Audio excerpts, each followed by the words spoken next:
नमस्कार आप सभी को।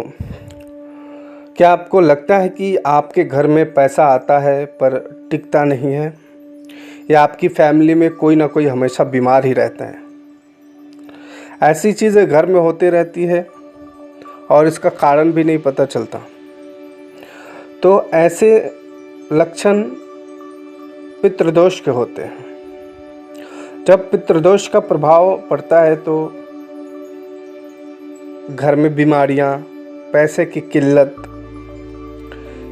इस तरह की चीज़ें होने लगती है। ये दोष एक ऐसी अनजान शक्ति है जो हमारे पूर्वजों की अक्षमत या अशांत आत्माओं के रूप में हमारे जीवन को प्रभावित करती रहती है। पितृदोष जो है वो तब लगता है जब पूर्वजों की आत्मा को शांति नहीं मिलती, या पितरों के लिए श्राद्ध पूजा न की गई हो, या पूर्वजों के द्वारा किए गए बुरे कर्मों का प्रभाव वंशजों पर आती है, तो उसे पितृदोष कहते हैं। पितृदोष का बहुत ही भयानक प्रभाव पड़ता है हमारे जीवन में।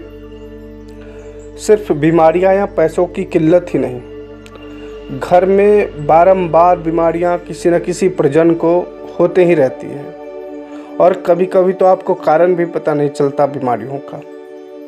व्यापार या किसी तरह के बिजनेस करते हैं तो उसमें नुकसान ही नुकसान होते रहते हैं। अगर आपके घर में कोई विवाह योग्य है तो उनके विवाह में विलंब होने लगती है, किसी न किसी कारणवश विवाह में बाधा आती रहती है, और संतान के जीवन में रुकावट आने लगती है। अगर आपका संतान है तो वो पढ़ाई में, उनकी जॉब में, विवाह में, पैसे की किल्लत, उनके व्यापार में, इस तरह की परेशानियां होने लगती हैं। और जिनकी संतान नहीं है उनकी संतान होने में विलंब होने लगती है। अपितु पितृदोष के कारण बहुत लोगों का तो संतान हो भी नहीं पाता। और एक्सीडेंटल घटनाएं घर में होते रहती है, अचानक बड़े हादसे भी हो जाते हैं। तो पितृदोष की ये सारे लक्षण हैं। सबसे बड़ी बात है कि पितृदोष को मेज़र करने का कोई और पैमाना नहीं है जिससे हमें पता चल जाए कि पितृदोष है।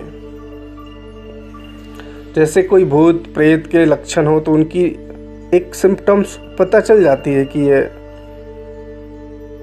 भूत प्रेत या कोई बुरी शक्ति या तंत्र का है, लेकिन पितृदोष आपकी कुंडली से ही सिर्फ पता चलता है कि आपको पितृदोष है। अगर आप कुंडली दिखाते हैं अपने, तब ये पता चल पाता है, नहीं तो इस तरह की समस्याएं आपके जीवन में आने लगेगी। तो आज मैं क्रिया बताऊंगा जिस क्रिया से आप अपने पितृदोष से एक दिन में मुक्ति पा सकते हैं। तो इस क्रिया करने में आपको क्या सामग्री लगेगी वो आप नोट कर लो। 5 पुराने सिक्के, जो पुराने सिक्के होते हैं वो 5 लेना है। फिर कच्चा दूध, 7 सुपारी, पूरा कटा हुआ नहीं होना चाहिए, पूरा होना चाहिए। तिल का बीज होना चाहिए और गंगाजल। इतने सामग्री आप ले लो। अब जो मंत्र है वो मैं मंत्र बता देता हूँ। वो मंत्र जिसका जाप करना है, ओम नमो भगवते वासुदेवाय पितृ शांति कुरु कुरु स्वाहा, ये मंत्र है। अब करना कैसे है, इसका विधि क्या है वो मैं बता देता हूँ। अमावस्या के दिन सुबह स्नान करके कलश में गंगाजल डालना है। तिल और कच्चा दूध मिलाकर पूर्वजों के नाम से दक्षिण दिशा की तरफ दे दान करें। फिर 5 पुराने सिक्कों को इस दूध के साथ मिलाकर नदी में प्रवाहित करना है। फिर 7 सुपारी को किसी ब्राह्मण को दान देना अनिवार्य है, वो दान कर देना है। फिर जो मैंने मंत्र बताया है उस मंत्र का कम से कम 251 बार जाप करना है, और ज़्यादा से ज़्यादा आप जितना कर सको एक दिन में। इस पूरे क्रिया के दौरान पितृ सूक्त का पाठ करना अत्यंत श्रेष्ठ माना जाता है। पितृ सूक्त एक किताब आती है, आप अगर नहीं मिलता तो आप कहीं से देख लो, उसका भी पाठ करना बहुत ज़रूरी होता है। अब जब आप ये कर लोगे तो आपके फ़ायदा क्या होगा, वंश की सुख शांति मिलेगी, शारीरिक रोगों से मुक्ति, घर में धन सुख और समृद्धि का प्रवेश होने लगता है। पितृ आशीर्वाद देते हैं तो आपके जीवन की रुकावट खत्म हो जाती है।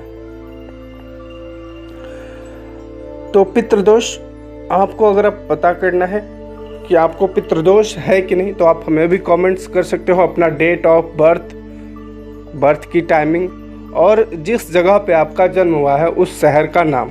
ये 3 चीज़ मुझे भी आप कमेंट्स कर दोगे तो मैं आपको बता दूंगा कि आपको पितृदोष है कि नहीं है।